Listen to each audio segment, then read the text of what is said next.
Ահա եւ վերջ, ինչպես կասեր դասականը, հղում անելով մի ծեր ու իմաստուն ձի ու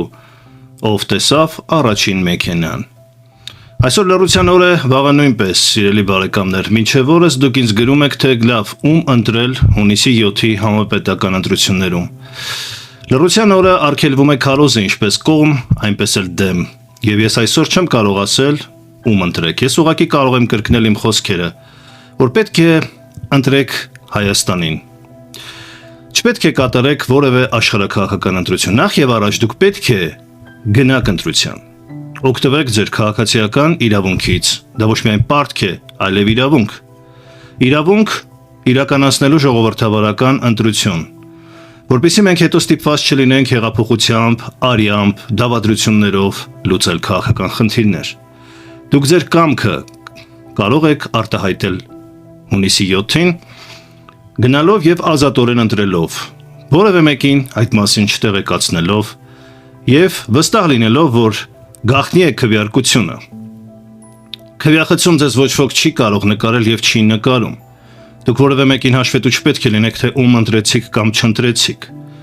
Պարզապես գնացեք ձեր քաղաքացու որպես Հայաստանի Հանրապետության քաղաքացու կամքը իրացնելու։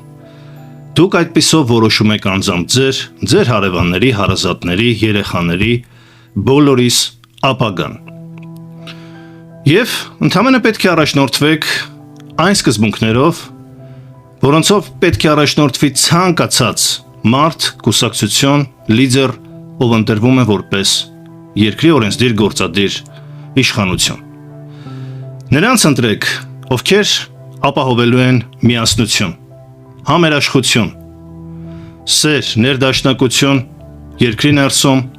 պատասխանատվություն, հայրենասիրություն, պետական շահի գիտակցում եւ պայքար մինչև վերջ դրա համար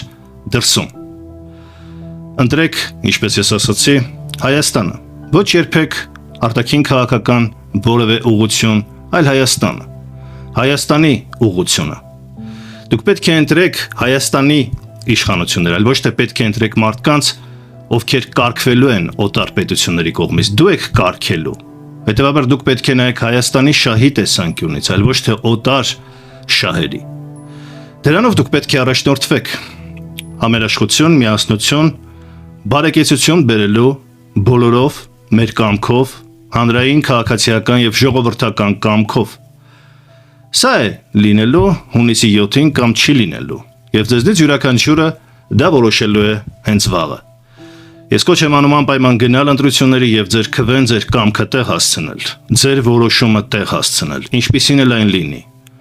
Մասնակցեք այս գործընթացին, որպեսզի հետո ստիպված չլինեք բողոքել, արտագաղթել կամ դուրս գալ փողոց։ Մաղթում եմ ձեզ հաջող ընտրություններ։ Ընտրություններ, որոնք մեր երկրին կբերեն միայն բարեկեցություն, զարգացում, անվտանգություն եւ ամենակարևորը նաեւ արժանապատվություն։ Հավանեք, տարածեք, բաժանորդագրվեք։ Մենք շարունակելու ենք զրուցել, մենք շարունակելու ենք վերլուծել, հունիսի 7-ը ոչ վերջը, ոչ սկիզբը։ Դա ուղղակի խաչմերուկ է շրջադարձ, որոշելու մեր երկրի հետագա ճակատագիրը։